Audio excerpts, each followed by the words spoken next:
in the 1980s, it became obvious that people were dying of heart attacks during air pollution episodes, and the question was why, and no one really had any good ideas as to why. And it occurred to me, it was serendipitous. We'd been discussing it at a committee meeting on air pollution, and I went home rather tired that Friday evening, got home, and the Lancet had just arrived.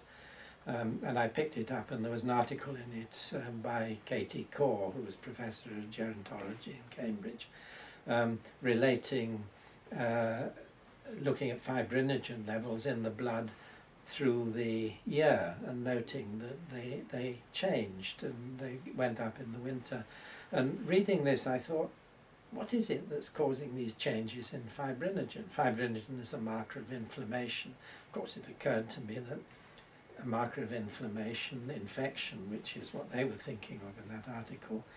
But why not air pollution? Air pollution is tiny little particles, rather the same size as bacteria, that you inhale in large numbers. And the idea came to me that here is something that the body thinks is bacteria coming in. It puts up a defense against the bacteria, and that's an inflammatory reaction. That inflammatory reaction then causes fibrinogen to be produced. That's a clotting factor. That causes heart attacks because it's a thrombosis, a coronary thrombosis. Very simple idea. But based on my knowledge at the time that air pollution was actually millions of tiny, tiny particles the size of bacteria. And at the time, air pollution still is, was measured in terms of the mass, the weight of it. And in my article that I wrote in the Lancet, I said, it's not the mass, it's the number of particles. And the body is presented with a mass of things that it thinks are bacteria, and it produces an inflammatory reaction to protect against that. Side effect of that is increasing blood clotability, and that increases the risk of heart attack. And it was a eureka moment, actually. That was a eureka moment. I remember it to this day as it occurred to me.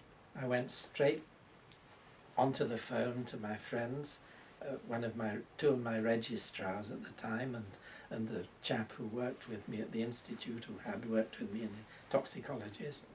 Got them together in a pub the next day, the next evening. We had a pint of beer each and talked about it. Then I went home and wrote it, sent it to them for their comments and changes, and sent it to the Lancet the next day. And it's been cited, 1700 times so far, and it's still being cited. And that was the sort of medical triumph of my life, I think. That was the thing that I think of as being the best day of my life, the day I thought of that idea.